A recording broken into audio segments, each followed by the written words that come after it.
Thank you, Teddy, for those very kind words and for the more than slightly exaggerated compliments. I am honored and very grateful for your flattering introduction. It reminds me of the old saying, the older we get, the better we were.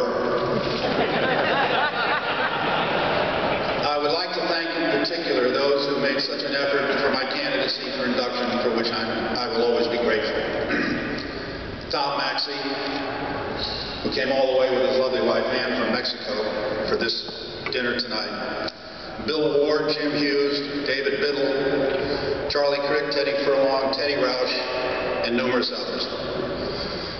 The last time I saw this many of my friends, classmates, and teammates all in the same room at Haverford had to be on a Saturday morning in the big room serving demerits.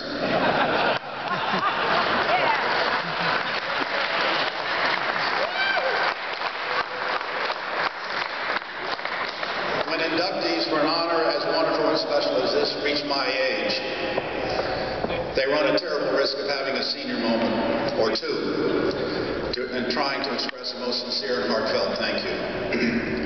Which reminds me of a true story that happened at the funeral of the great orator Daniel Webster. A congressman was delivering a eulogy for the famous speaker, lawyer, and senator from Massachusetts when he suddenly confused the great Daniel Webster with Noah Webster. Sitting next to the befuddled speaker, a fellow congressman tugged at his sleeve and whispered, "Noah Webster created the dictionary." To which the confused speaker whispered back, "The hell he did, Noah built the ark." In the hope I don't suffer the same fate and my dim memory continues, I hope you'll forgive me if I refer to a few saving notes. At my age, I've come to realize and appreciate how much more fully that all the things that Haverford School did for me. This is my one opportunity to say thank you to the school, its teachers, its coaches, my friends, and my teammates.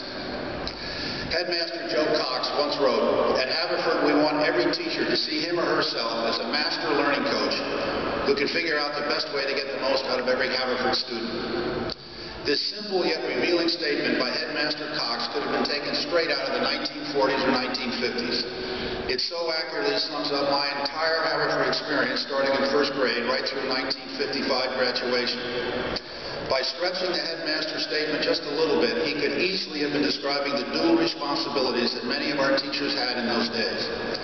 Not only were they superb teachers, but a significant number also served as knowledgeable and inspirational coaches for the many different age group athletic teams. This dual teaching role had an enormously positive effect on me, and it created a very beneficial and positive relationship between young students and their teacher coaches that permeated the entire Haverford school culture. Anything I was able to achieve at Haverford, athletically, academically, or even more importantly in preparing me for the competitive aspects of life after Haverford, I owe to these men who dedicated their professional careers to shape, discipline, and encourage a bunch of gangly and, quite frankly, wise-ass wannabes into something resembling a mature and responsible Haverford School graduate. In a word, they had the mother of all teaching challenges. Just a few of the many teachers who had a profound impact on me and whom my dim memory can still recall were Messrs. Brownlow, Evans, Jameson, Newhall, Rugg, Schaefer, Shaw, Sensenig, and others too numerous to mention. But those teachers who combined teaching with coaching sports and exerted a major influence on me were Messrs. Allen, Boning, Boyer, Buckley, DeChair, Hayward, Kingham, and most especially at the varsity level, Bill Parsons, Joe McQuillan, Don Richardson, tennis coach, Bill Prizer, basketball coach, and of course Doc Wallace, football coach.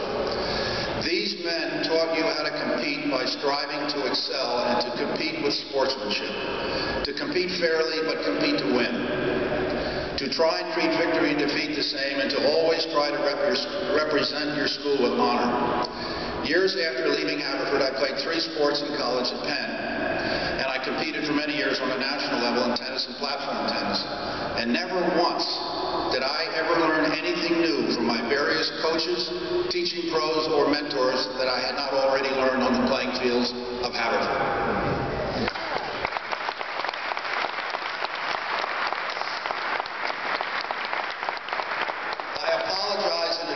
For using an old cliche, but in my case, I think it is not only appropriate but very true. Without my teammates helping, supporting, and playing beside me, I would not be standing here tonight.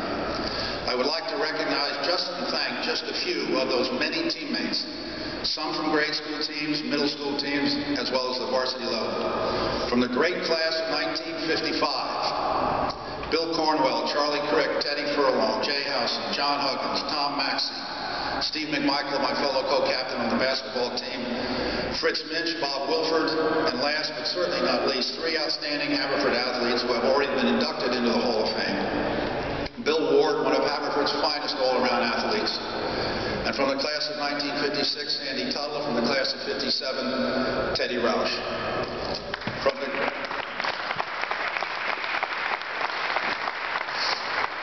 the great class of 1954, Bill Farrell, Courtney Foose, Wes Hackman, Jimmy Hughes, Huck Kincaid, Jack Kirkpatrick, Lothar Blee, a well-deserved Hall of Fame inductee, Dayton Lummis, Bruce Krause, David Scott, Noel Till, and Spike Yo. And from the tennis courts, Dave Biddle, a most deserving Hall of Fame inductee, Wade Close, John Heckscher, Sam Howe, Robin Ledwith, Don McDougall, Greg Tobin, and Ramsey Veslich. And a special mention for those teammates no longer with us, Bobby Klein, Joey Hughes, Chris Barr, Steve Veslich, who you have deservedly honored here tonight, and my good and dear old friend Paul Obie O'Brien.